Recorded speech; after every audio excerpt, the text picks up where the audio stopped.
This exercise is called the bench press. It's one of the standard lifts in a powerlifting competition. First, you want to have your back flat on the bench. Arrange your grip to suit your preference.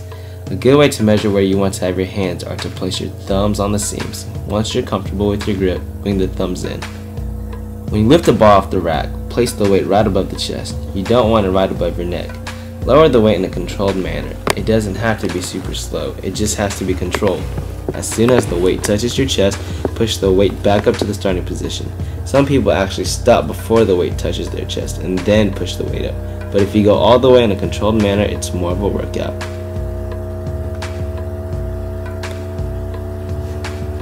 Here's a side view to give you a different angle of what the bench press looks like. Make sure that the weight doesn't bounce off your chest. That will hinder your results. Staying controlled is the way to go. This exercise is called squats. It's one of the standard lifts in a powerlifting competition.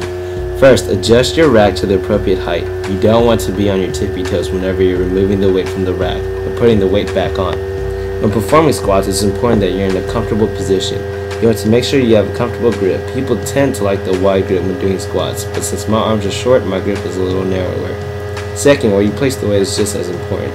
Some people place the weight on the lower part of their traps. I prefer the weight on the upper part of my traps. Carefully remove the weight from the rack and take a few steps back. It's always good to look down to make sure your feet are parallel and that one isn't ahead of the other. Once you're done checking, you want to face forward the entire time while performing this lift. When doing squats, never lean forward. You could severely injure your back, and you want to be sure your source of power is coming from your legs, specifically your thighs, not from your back.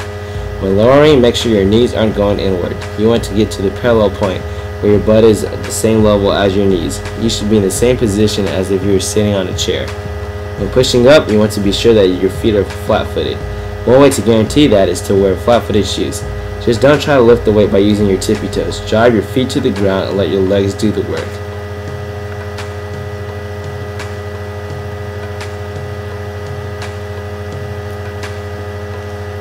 Now here's the side view of what the squat should look like. You see that? That's parallel. That's parallel again.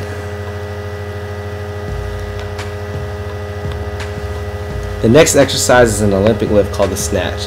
This lift requires a wide grip and you want to place the bar close to your shins. It's very important that you have the bar close to your body the entire lift. Have your feet shoulder width apart with your toes slightly pointed outward. Stick your chest out and look forward.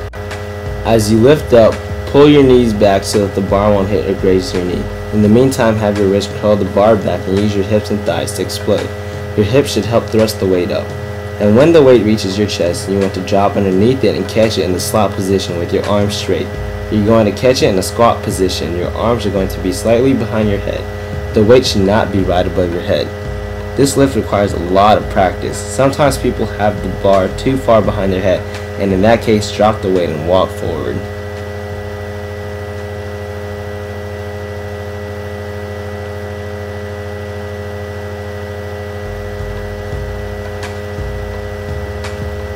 When done correctly, the snatch is very beneficial in getting explosive.